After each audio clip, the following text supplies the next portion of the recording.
Good evening, everyone. It is a genuine privilege, a true honor, to share this time with you. I've often said that if you want to be successful, you must learn to work harder on yourself than you do on your job. That simple philosophy changed the entire trajectory of my life. Today, I want to talk about the most valuable possession you have. It is not your bank account, it is not your portfolio, and it is certainly not the car you drive. It is the 6 inches of real estate between your ears. It is your mind. He gave me some wisdom early on that I'll never forget. He said, "Jim, the greatest battle you will ever fight is the one that takes place within your own mind." Now, this truth is simple, yes, but its simplicity is why it is often tragically overlooked. We spend years training for a career, months training for a marathon, but how much time do we spend on the inner world? We are so focused on the effect, the outer result, that we neglect the cause. But I tell you, every man who has ever achieved greatness, every woman who has defied the odds, they first conquered their inner world long before victory arrived in the outer one. Your mind is not simply a tool like a hammer or a wrench. It is the master key. It is the source from which all progress, all wealth, all happiness, all influence flow. And when neglected, it becomes the source of failure, frustration, and stagnation. It must be one or the other. It cannot be otherwise. I want you to imagine for a moment that your mind is a garden. Now, I learned this law working on the farm. A garden will grow something. The soil is fertile. It doesn't judge. It doesn't have a moral compass. Whether that something is beautiful, life-giving flowers or choking, poisonous weeds depends entirely on the seeds you plant. Thoughts are the seeds, ladies and gentlemen, and every day you are planting, every single hour. Whether you realize it or not, your internal dialogue is the process of sowing. Some people, through habit and neglect, are planting seeds of doubt, worry, anger, and fear. They are watering those seeds with attention, tending to them with conversation, and then they wonder why their life is a tangled mess of weeds. They are astonished by the meager, painful harvest they reap. Others, however, plant seeds of belief, determination, courage, and faith. They cultivate their ground. They pull the destructive weeds. They nurture the positive growth. Here is the profound, unsettling truth the majority never stop to realize. Whatever you plant, the soil, your mind, does not judge. It simply returns in abundance whatever you chose to sow. You sow mediocrity, you reap a harvest of regret. You sow excellence, you reap a harvest of distinction. This is why training your mind is the greatest and most urgent responsibility you will ever undertake.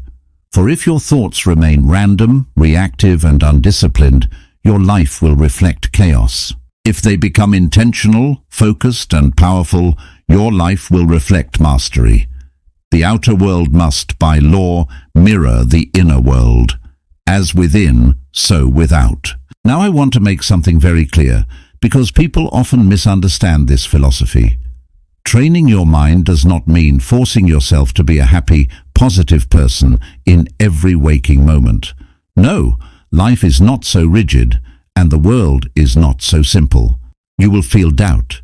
You will face setbacks. The wind will blow and the rain will fall. That is simply the nature of the economic, social, and personal seasons. But training your mind means teaching yourself what to do in those moments. It means programming your thoughts to respond with purpose rather than surrendering to whatever fleeting emotion presents itself. It means developing the habit of thinking constructively, especially when things get difficult. The difference between a successful person and a struggling person is not the number of problems they have. It's how they process those problems. When a challenge arises, the untrained mind says, "Oh no, why me? This is a disaster. I must quit." The trained mind pauses and says, "Interesting. This is unexpected. What is this teaching me? How can I use this?" You see, that single, simple question, "What can I learn from this?" is the dividing line. It changes the experience from a stumbling block into a stepping stone. That is the essence of mental discipline. How do we begin this vital training? We start with two simple, profound daily steps. Step 1. Awareness. You cannot change what you do not notice. Most people are living their lives as if they were passengers in their own heads, completely unaware of the constant, debilitating chatter. They allow old fears, unconscious beliefs, and limiting assumptions, often inherited from parents, teachers, and society, to dictate their entire path. They are, in effect, being led, not leading. But you, if you are to achieve anything of substance, must become the master of this inner dialogue. You must become the watchman at the gate of your mind. You must observe your thoughts with clarity, and you must ask that vital, simple, filtering question. Does this thought serve my highest vision, or does it pull me away from it? You see, you must interrogate your own ideas. If a thought of doubt arrives, you don't just accept it. You challenge it. Is this useful? Is this true? Is this moving me forward? The most effective self-development tool is a pencil and a journal. Write down the recurring negative chatter. Make it visible. Only then can you deal with it, like bringing a weed out of the soil and into the sunlight. Step 2. Choice. Once awareness is established, the second step is choice. People often mistakenly assume that thoughts simply happen to them. This is false. You may not control the first thought that appears, the automatic, conditioned reflex, but I guarantee you, you always control the second. The first thought is a suggestion. The second is a decision. You control whether you dwell upon a thought or release it. You control whether you reinforce fear or affirm strength. Each time you choose wisely, you are training your mind. Each time you redirect negativity and replace it with conviction, you are laying the foundation of a mind built for achievement. Achievement does not come from the loud moments of life. It is not born when the crowd is watching. No, it is forged quietly in solitude when no one sees you wrestling with your own doubts and choosing again and again to think as the person you aspire to become. That is the essence of mental training. Belief, the irresistible force. Without belief, thought remains weak and passive. It's like a powerful motor that's not connected to the transmission, but when fueled by conviction, thought becomes irresistible. You must understand, no achievement, large or small, can exist apart from belief. It is belief that transforms effort into destiny. When you genuinely believe you are capable, you act in accordance with that belief. You take the risks others avoid. You persist longer than your competitors. You endure the trials that inevitably arise on the path to anything worthwhile. I often observe people who approach life timidly, hesitant to stake their claim. Why? Because deep within, they do not believe they deserve success. They have been conditioned to play small, to expect little, to view ambition as dangerous or greedy. But you must reject this conditioning. You were not born with limitations. You inherited them, and what is inherited can be discarded.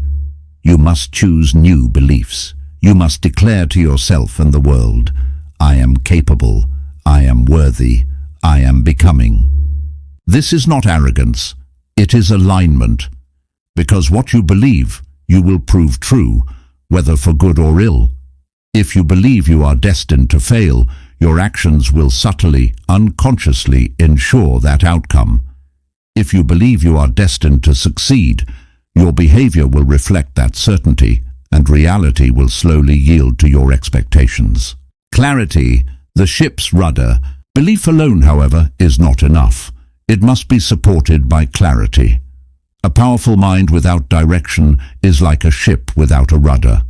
It may be potent, but it will drift aimlessly, subject to every current and storm. You must give your mind a target. You must tell it where to go. What do you truly want? Not vague wishes, not fleeting desires, but clear, vivid and specific goals.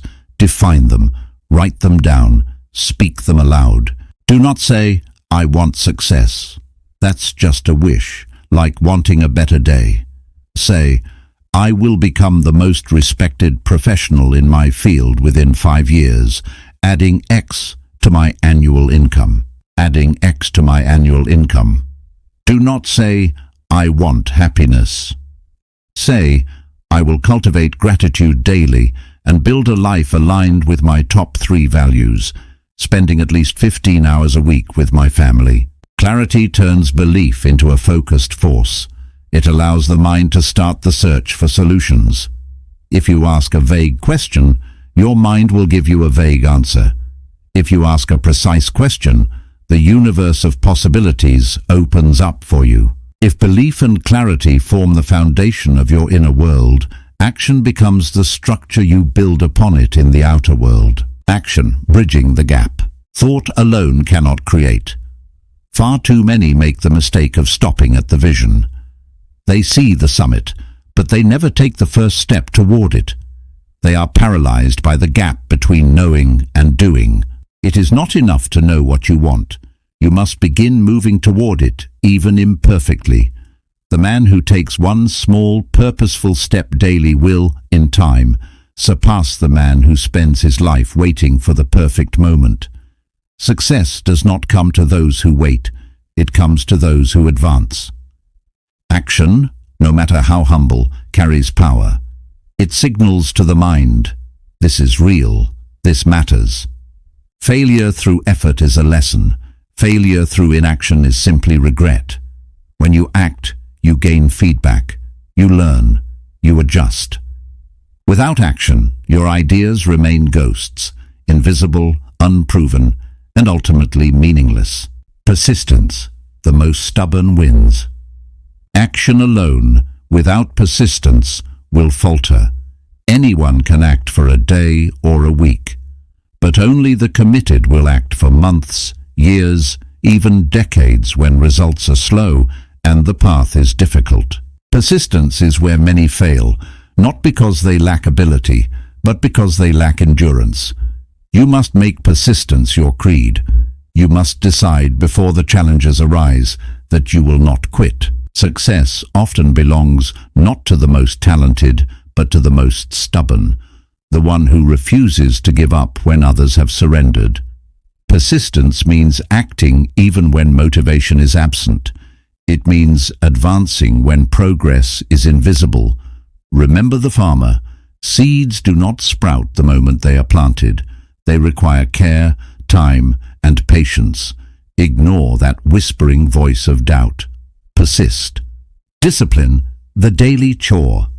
Along this journey, discipline will be your constant ally. Discipline ensures that action and persistence do not depend on feelings. Feelings are fleeting. They rise and fall like the tides. Discipline, however, is chosen. It is built through routine, strengthened through repetition, and becomes, over time, part of your very nature. Train your mind to act not when it is easy, but especially when it is hard. This is when true growth occurs. When you choose to act on the days you wish to rest, when you persist on the days you wish to quit, that is the mark of those who achieve. By acting daily, persisting relentlessly, and disciplining your mind to rise above fleeting emotions, you not only create success, but you create strength. You become the type of person capable of holding and sustaining success. You become equal to your ambitions. Now, let's talk about the environment of your mind. We've discussed the soil and the seeds, but who else is walking through your garden? You must understand the law of association. The people you habitually spend time with, the voices you listen to, the books you read, the conversations you engage in, they are either helping you cultivate your garden or they are scattering weeds. Show me your 5 closest friends and I will show you your future. Why? Because their dominant thoughts, their beliefs, their language and their philosophy will, by osmosis, transfer to you. If you associate with people who constantly complain, blame and settle for less, your mind, your fertile soil, will accept those seeds and grow that harvest. But if you associate with people who are challenging themselves, pursuing knowledge, and constantly growing, your mind will be pulled upward. You must become the watchman not only at the gate of your own mind, but at the gate of your associations. You have the power to choose. Choose friends who challenge your comfortable thoughts. Choose books that expand your vision. Choose mentors who have already walked the path you aspire to take. This is not about cutting people off. It's about elevating your standard. It's about protecting the investment you're making in your own mind. The mind, once shaped and sharpened by this daily work, becomes a compass. And this compass, when properly tuned, always points in one direction: forward. When you begin to master your mind, challenges no longer appear as threats. They become invitations. Difficulties are no longer reasons to stop, but reasons to sharpen your skills. Failure no longer defines, it refines. The trained mind does not avoid adversity, it absorbs and transcends it. In this phase, you move beyond mere achievement and enter the realm of mastery. Mastery is not about having everything go your way. It is about knowing, with unshakable confidence, that whatever comes, you will find a way through. You will adapt. You will overcome. You will emerge stronger every single time. This quiet power is the result of disciplined thought practiced day after day, year after year. And as you master your mind, a remarkable shift occurs. Success, as the world defines it, wealth, recognition, achievement, they become byproducts, not primary pursuits. What matters most is who you have become. You realize that the greatest victory is mastery over self. The ability to command your thoughts, steer your actions, and remain unmoved by distractions. You now live from within, not from without. This is the final truth. When you train your mind to achieve anything, you gain more than success. You gain freedom, freedom from fear, freedom from self-doubt, freedom from the small thinking that traps most people in lives they never wanted. You become the master of your fate because you have become the master of your mind.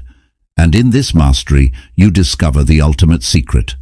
When the mind is trained, there is no desire too big, no mountain too high, and no life too grand for you to create.